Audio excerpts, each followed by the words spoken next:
एक महीने के 30 करोड़ रुपए मिलेंगे। ना कोई आपका बॉस होगा, ना कोई आपको ऑर्डर चलाएगा। जब चाहे सो जाए, जब चाहे उठ जाए, जब चाहे खाना खाए, जब चाहे मछली पकाए, या जब चाहे डांस करे, मौज करे, कोई कुछ नहीं कहेगा। और आपको मंथली 30 करोड़ रुपए मिलेंगे। लेकिन उसके बावजूद भी ये नौकरी कोई करने के लिए तैयार नहीं है। जी हाँ जनाब, ये नीचे मैंने तस्वीर लगाई है।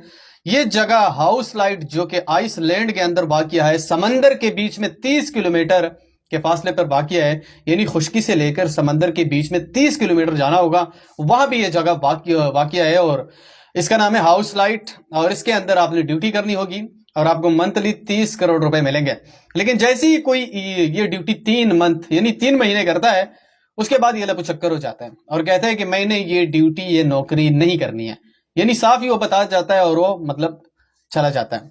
सबसे पहले इसके अंदर काम क्या करना होता है? काम बस यही है आपका कि भाई सिर्फ आपने लाइट ऑन रखनी है, लाइट ऑफ नहीं होना है बस। और जो भी आपने करना है ना, इसी के अंदर आपने करना है, जो भी करो।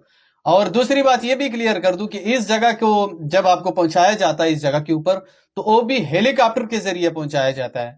और पहले से ही ये मतलब आपके साथ दस्तखत कर देते हैं कि 3 महीने आपने मुसलसल यहाँ पे ड्यूटी करनी है, 1 महीना नहीं। और जैसे ये पहले से ही आपको हेलीकॉप्टर के जरिए पहुंचा देते हैं, वहां पे 3 महीने का खुराक भी वो आपके साथ रख लेते हैं, और ड्रिंक भी रख लेते हैं, साफ पानी भी रख लेते हैं, और हर जरूरियात जो खुराक की जरूरी चीजें वो सारी आपके पास रख लेते हैं। और 3 महीने आपने गुजारने होते हैं। 3 महीनों के आपको मतलब 90 करोड़ रुपए मिलेंगे। लेकिन जैसे ही 3 महीने गुजर जाती हैं, उसके बाद यहाँ पे कोई भी ड्यूटी करने के लिए तैयार नहीं होता। और जैसे ही हेलीकॉप्टर आता है, वो कहते हैं कि नहीं भाई मैंने नहीं करने, मुझे लेके जाओ यहाँ से।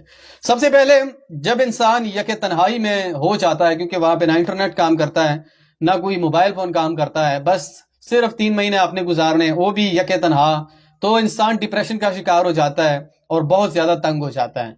उसके बाद जैसे ही 3 महीने पूरे हो जाते हैं, तो कोई भी ड्यूटी करने के लिए तैयार नहीं होता, वो सीधा निकल जाता है। दूसरी बात, कुछ लोगों का यह भी मानना है कि इस जगह के अंदर जिन्नात भी है। जैसे हम रात को सोते हैं, एक तो समंदर के लहरें हमें नहीं छोड़ती, दूसरी बात यहाँ पे जिन्नात भी है, खौफनाक खौफनाक आवाजें हमें सुनने को मिलती हैं। और इसका एक बंदे का कहना था कि ये लहरें कभी कभी इतनी बड़ी हो जाती हैं, इतनी बड़ी हो जाती हैं कि कमरे तक भी इसके पानी जो है ना वो आ जाते हैं। तो इस बुनियाद पे यहाँ पे कोई भी ड्यूटी करने के लिए तैयार नहीं होता। अब आइसलैंड की गवर्नमेंट ने यह फैसला किया है कि यहाँ पे हमारे मुल्क के अंदर कोई भी इस जगह पे ड्यूटी करने के लिए तैयार नहीं है, तो हम ऐसा करते हैं कि आउट ऑफ कंट्री से कोई बंदे मंगवा लेते हैं। अच्छा, मिनिमम अगर मैं बता दूं तो यहाँ पे सिर्फ एक ही बंदा ड्यूटी करेगा, 2-3 या बाकी बंदे इसके साथ नहीं होंगे। सिर्फ ओनली एक ही बंदा ड्यूटी करेगा और वो मुसलसल 3 महीने यहाँ पे ड्यूटी करेगा। उसके बाद लोगों का यह भी मानना है कि यहाँ पे जिन्नात बहुत ज्यादा है, वो बहुत ज्यादा तंग करते हैं। जैसे ही हम रात को सोते हैं या दिन को सोते हैं, तो खौफनाक खौफनाक की चीजें हमें देखने को मिलती हैं और कुछ खौफनाक आवाजें भी देखने को मिलती हैं। तो इस बुनियाद पे हम यहाँ पे ड्यूटी नहीं कर सकते। अगर आप ड्यूटी करने के ख्वाहिशमंद है तो इंस्टाग्राम पे इसका फॉर्म है, वो फिल करके उसे मैसेज कर सकते हैं। इस वीडियो को आगे शेयर करो, जहां पे भी वो खुश रहो। अल्लाह हाफिज।